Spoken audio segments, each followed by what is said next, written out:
et bienvenue pour ce webinaire du CNCH, premier webinaire du mois de juillet.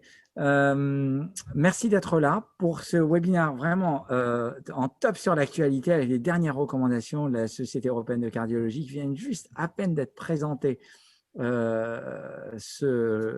semaine. Et donc, je suis très content de vous accueillir pour ce webinaire.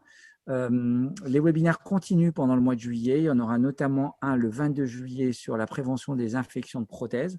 Il y en aura peut-être un entre-temps, mais on vous redira, je vous redirai ça à la fin du webinaire. Et donc, j'ai un énorme plaisir aujourd'hui de co-modérer avec Jean-Michel Tartière du CH de Toulon et qui va présenter notre orateur qui a accepté de présenter aujourd'hui ses recommandations.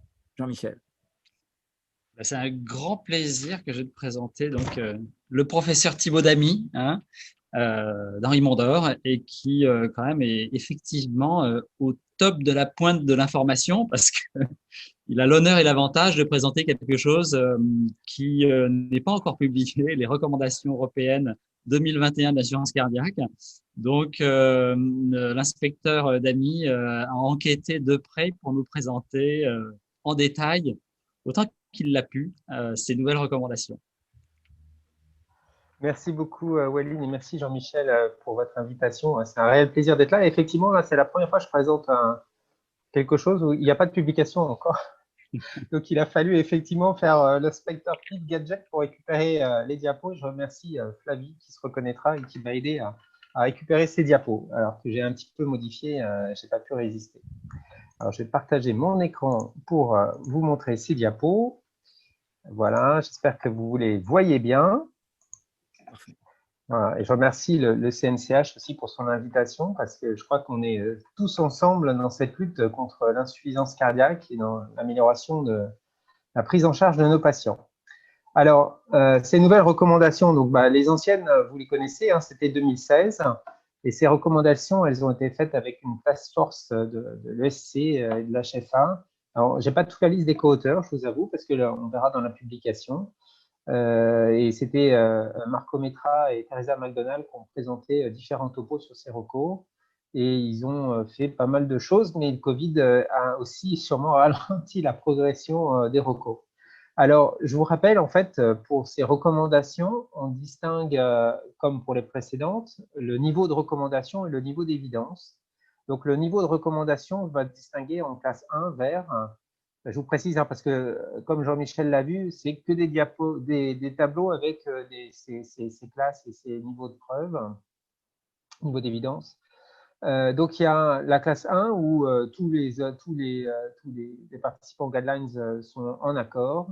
Et ensuite, la classe 2 où il y a quand même un niveau de preuve qui est un petit peu différent.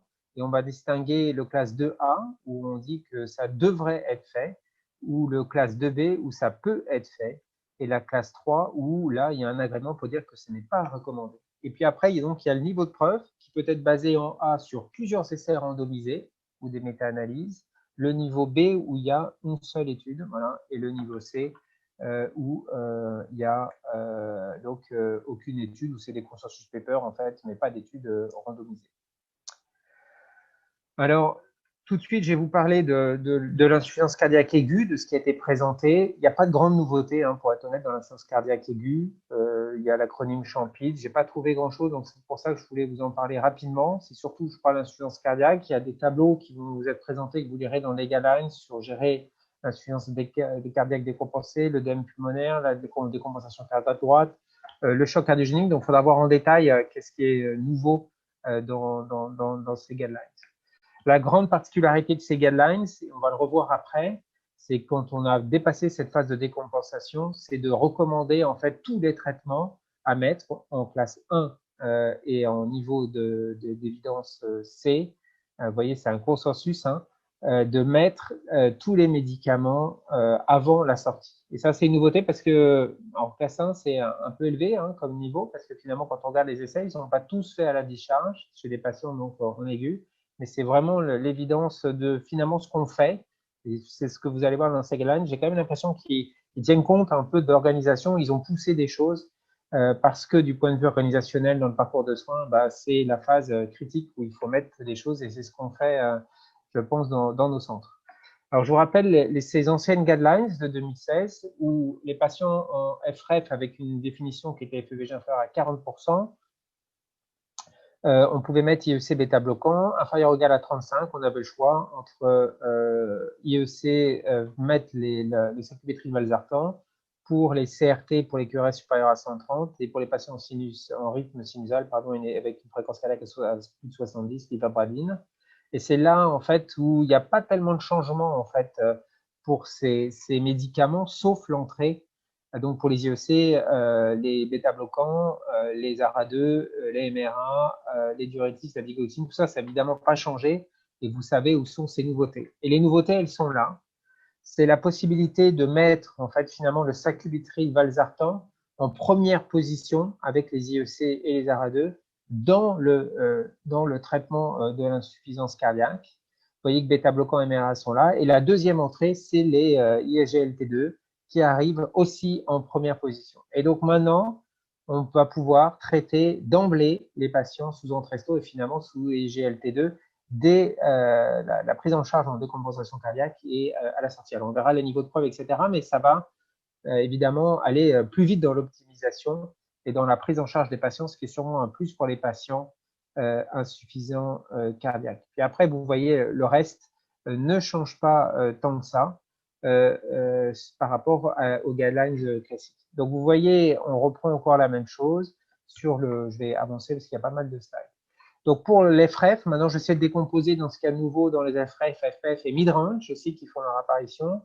Les drogues recommandées, toutes en classe de niveau 1A quasiment, donc sont les IEC, les bêta-bloquants, la MRA. Et vous voyez la DAPA, hein, puisqu'il y a plusieurs molécules qui arrivent, et donc comme il y a plus de 2 essais randomisés avec la dapagliflozine et non pas gliflozine, vous avez les Solis aussi qui arrivent, etc., ils nous ont classés en 1A. Et donc, vous voyez, l'ISGLT2 rentre en force. Et sacubitril valsartan est recommandé en remplacement d'un IEC chez un patient qui est en FREF et ils ont mis 1B, alors qu'ils disent qu'on peut le mettre dès le départ dans l'initiation. Ce qui est aussi, enfin ça c'est encore, donc c'est ce qui est nouveau, pardon. Et donc chez les patients des novos, on peut considérer donc, la mise en place donc, en 2B, B, vous voyez 2BB, l'Entresto, enfin le sacubitril valsartan, mais ça ouvre la porte à le mettre finalement dès le départ, hein, on est bien d'accord. Hein. Pour ce qui est des autres drogues, vous voyez que l'ivabradine ne change pas et on voit l'entrée du vericiguat hein, qui arrive pour les patients en stade 3-4 de la NYHA qui sont en aggravation de l'insuffisance cardiaque, donc reste à définir ce qu'on appelle aggravation de l'insuffisance cardiaque, en association aux autres traitements. Hein, et là, la classe, donc le niveau de recommandation c'est 2B et le niveau de preuve c'est B. Donc 2BB, vous voyez, on peut quand même, hein, c'est maybe considered avec un niveau de preuve B. Les autres drogues, donc, on l'a vu le vericiguat, il y a aussi l'omecamtiv mecarbil qui n'a pas pu être encore mis en licence, mais ils en parlent un petit peu, ils en ont parlé, que c'était probablement à venir, mais ils attendent plus d'essais qui sont en cours. Pour le midrange, ça c'est aussi une nouveauté, il y a une apparition, donc le midrange, hein, c'est de 40 à 50%. Hein, donc le midrange fait à 40 à 49 exactement, fait son apparition. Donc les diurétiques sont en classe 1 et en niveau C, donc ça va faire sourire Jean-Michel, hein, on s'en doutait un petit peu dans notre pratique. Hein. Mais vous voyez qu'elle arrive quand même en 2B. Les autres traitements, même si le niveau de preuve est faible, ont été classés en 2B. Et donc avec ces recommandations de midrange, hein, qui peut être considérées, et on va voir bien sûr qu'il va falloir identifier l'étiologie, rechercher l'étiologie. Ça, c'est probablement intéressant pour ces patients qui améliorent leur FEVG ou des cardiopathies ischémiques, vous voyez, qui fluctuent, parce qu'on sait quand même que la fraction d'éjection change dans le temps, d'une part en fonction des conditions de charge, mais en fonction de l'évolution de la cardiopathie, bien sûr, et des évolutions thérapeutiques. Donc ça, c'est nouveau. Et puis, donc, comme je vous l'ai remis cette diapo, c'est aussi, il va falloir mettre ces traitements avant la sortie. Autre chose qui fait son apparition, c'est dans la prise en charge de ces patients avec insuffisance cardiaque à FEVG préservée, c'est aller chercher l'étiologie de la cardiopathie d'aller chercher les comorbidités, et notamment chez les patients en FPF. Vous voyez, c'est un niveau 1C, donc c'est important. Et je pense particulièrement, bien sûr, à une pathologie dans l'FPF qui est l'amylose. Et on l'a vu que l'amylose avait plombé pas mal d'essais cliniques, dont probablement Paragon. Hein, c'est mis dans la conclusion, dans la discussion de l'essai. Et donc, il y a vraiment, c'est important d'aller le chercher. Et il y a un consensus paper que vous pouvez télécharger qui a été publié au mois de juin sur justement la prise en charge des amyloses. Donc là, en juin, beaucoup d'actualités dans l'insuffisance cardiaque et les cardiomyopathies. Bien sûr, je ne vous traiterai que de l'insuffisance cardiaque, mais allez le voir parce que ça aide aussi à se donner une idée vraiment sur la prise en charge de ces cardiomyopathies amyloïdes. Sur la FA, on parle des NACO qui, bien sûr, font leur entrée en classe 1 avec certains critères, mais une prise en charge importante des NACO qui étaient en 2A avant, et là qui passent en 1 pour l'anticoagulation de la FA.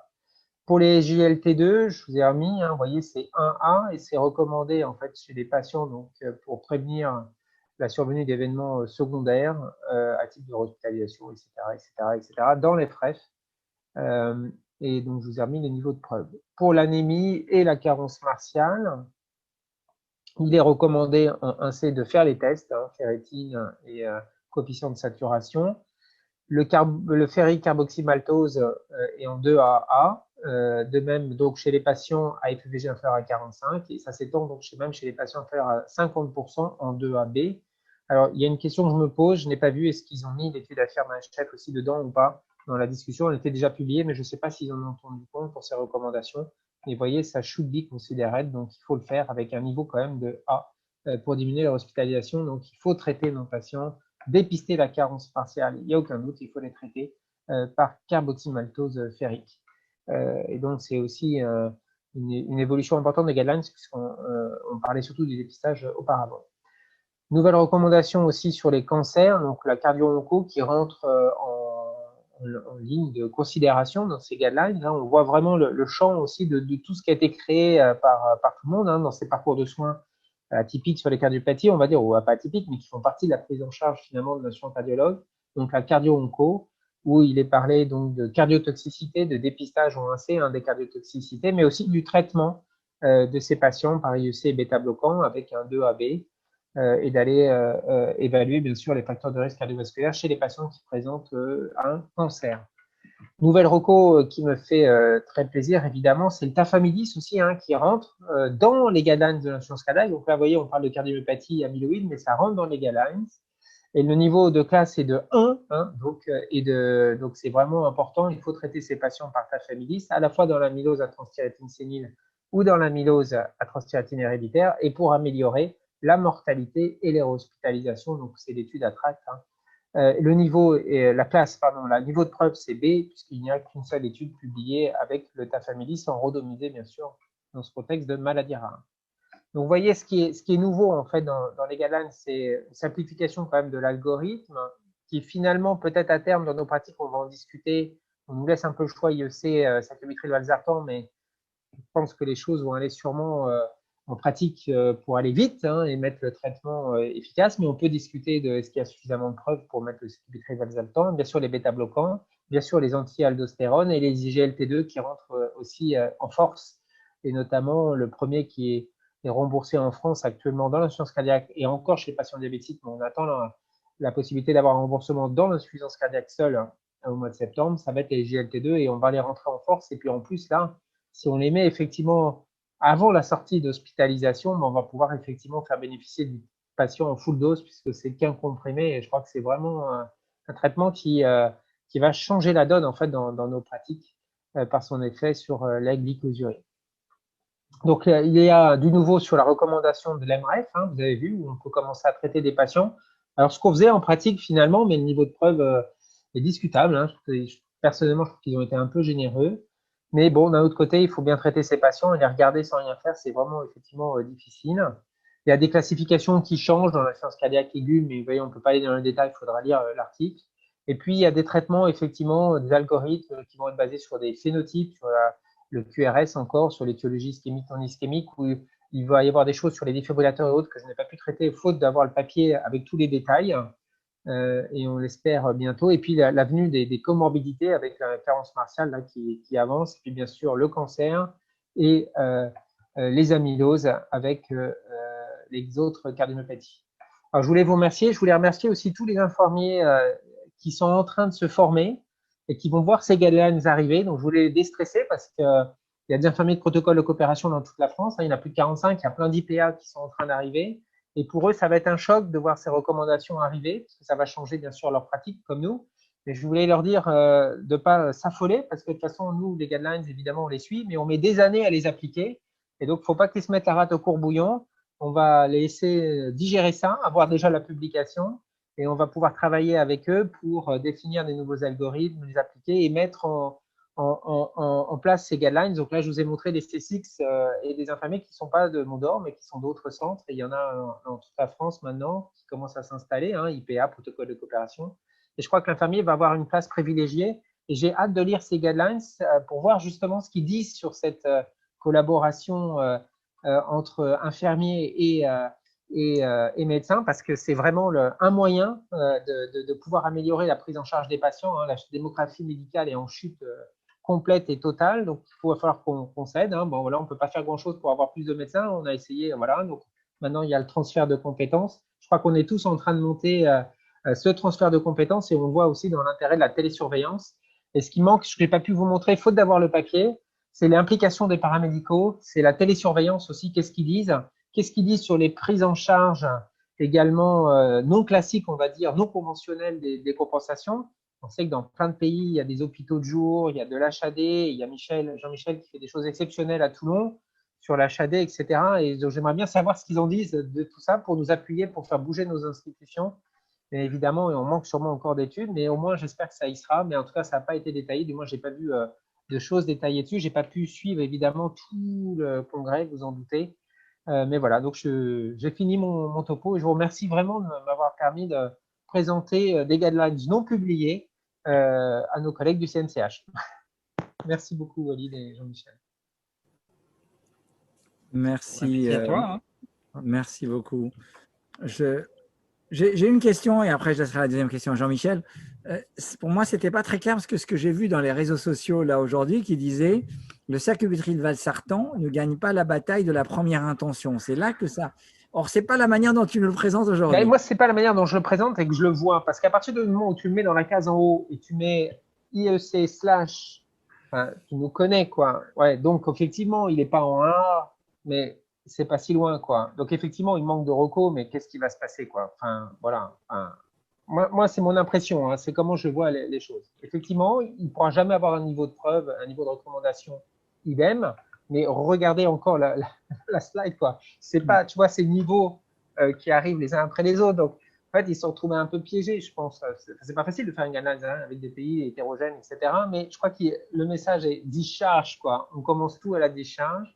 Je sais pas comment vous le voyez, vous, hein, mais comment vous le comprenez. On a des visions différentes. Mais le mettre sur la même ligne, c'est pas pareil. Enfin, pour moi, c'est pas pareil. Donc, ouais. Ah, et moi, j'ai l'impression qu'ils l'ont fait un peu à l'américaine. C'est-à-dire qu'on met les premiers traitements tous ensemble. Après, on ne dit pas qu'il faut mettre dans l'autre, débrouillez-vous. Ouais, bah voilà, ouais. Mais après, voilà.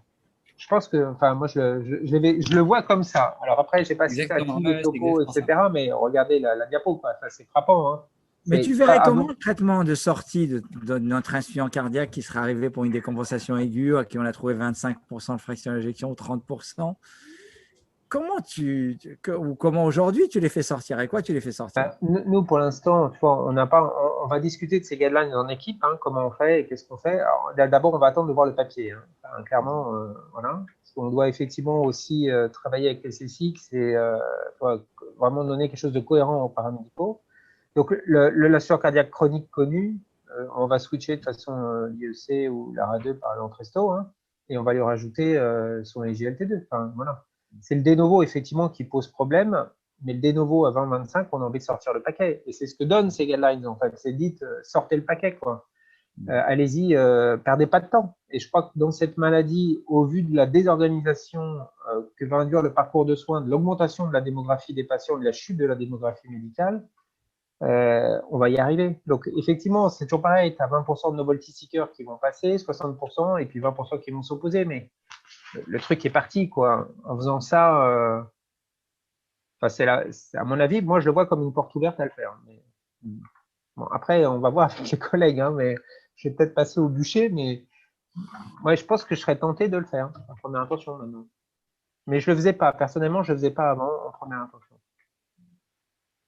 Ouais, et il y a une photo, alors que j'ai vu passer toujours sur les réseaux sociaux, parce qu'on n'a pas grand-chose d'autre en fait, hein, qui était en fait un espèce de canevas pour pendant l'hospitalisation et juste après l'hospitalisation pour effectuer la titration. Est-ce que tu l'as vu passer celle-là? Non, moi, j'ai pas vu. Ouais. J'avoue que là, ces derniers jours, j'ai pas regardé les réseaux sociaux, je dois avouer. Et J'ai essayé de faire des slides, trouver un moyen d'avoir les slides et rester conventionnel, mais et j'ai pas pu tout voir, effectivement. Mais en fait, non, comme quoi, il faut regarder en les fait, réseaux sociaux. il y a des tableaux qui sont placés comme ça, Ouais, quoi, hein, qui sont ouais, passés, ouais, rien n'est ouais. publié.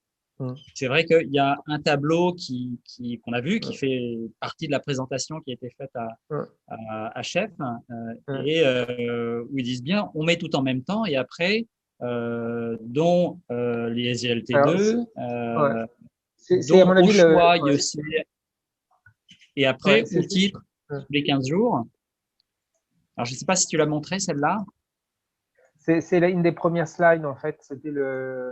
Mais je l'ai coupée parce qu'elle était assez large. Je peux vous la partager. Je pense que c'est ça. Avec les données violettes. Mais il y a eu tellement de trucs. Bon, je sais Alors, pas c'est si pas c'est celle que j'ai vue, très. ouais, c'est pas celle que j'ai vue. Ouais, c'est pas celle que tu as vue où tu as vu les. Où Mais ça revient à les ça. quatre. Ouais, ça revient à ça, ouais. Après, bon, Mais ils ont dû faire c'était hein, ouais, c'était différentes choses. typiquement sur le pré-discharge, c'est-à-dire, enfin, hospitalisation et pré-discharge. Et donc, il y a une diapo hein, qui a été présentée et qui dit effectivement, vous mettez tout pendant l'hospitalisation, donc une vision très pragmatique, peu évidence médecine, mais très pragmatique, parce que dans la réalité, on fait à peu près tous la même chose. Et derrière, dont donc les SGLT2, Hmm. bien sûr. Et derrière, tous les 15 jours, on monte. Alors, on ne sait pas comment, parce qu'on ne sera pas assez nombreux pour revoir tous les patients tous les 15 jours, mais on monte tous les 15 jours derrière. Mais au moins, c'est vrai qu'il y a un truc notable, c'est le côté très pragmatique, et tu l'as bien montré dans ta présentation. T'en penses quoi de ce côté hyper, finalement, près du quotidien? C'est pas Ouais, tout ouais, à fait ouais. habituel. Non, c'est pas tout à fait habituel pour des recommandations. Moi, j'ai participé à celle de l'amylose, mais c'est hyper compliqué, surtout dans un système européen où personne n'a fait la même chose. Alors, particulièrement dans l'amylose, hein, où il y a le manque de preuves, mais là, c'est pareil dans l'insuffisance cardiaque. Mais ce que j'ai trouvé positif aussi, c'est quand même de mettre les choses, comme tu dis, du point de vue pragmatique. Ce que je vois, c'est la masse de patients qu'on va devoir gérer, le peu que l'on est. Si on ne trouve pas à un moment effectivement des recommandations qui soient pragmatiques et qui correspondent au terrain, on n'arrivera jamais à faire face. Donc, personnellement, nous, on a toujours été dans tout faire le maximum avant la sortie. Mm. Et bon, tu sais, nous, on fait aussi le pharyngèque, par exemple. Le patient arrive, il a une carence martiale. Bon, on le fait parce qu'après leur organiser le retour, on le fait hein, chez les patients de consultation, mais on ne peut pas faire tous les patients. Et Ouais. retester ou autre, finalement, le patient n'est pas retesté et du coup, il n'est pas injecté parce qu'il sort du truc. Donc, bah, ça fait partie des choses. Voilà. Donc, je pense que nous, on va réfléchir avec l'équipe parce que c'est consensuel et il faut évidemment que tout le monde adhère une fois qu'on aura le document écrit. Et je pense, c'est fort probable qu'on on attaquera rapidement, en fait, maintenant.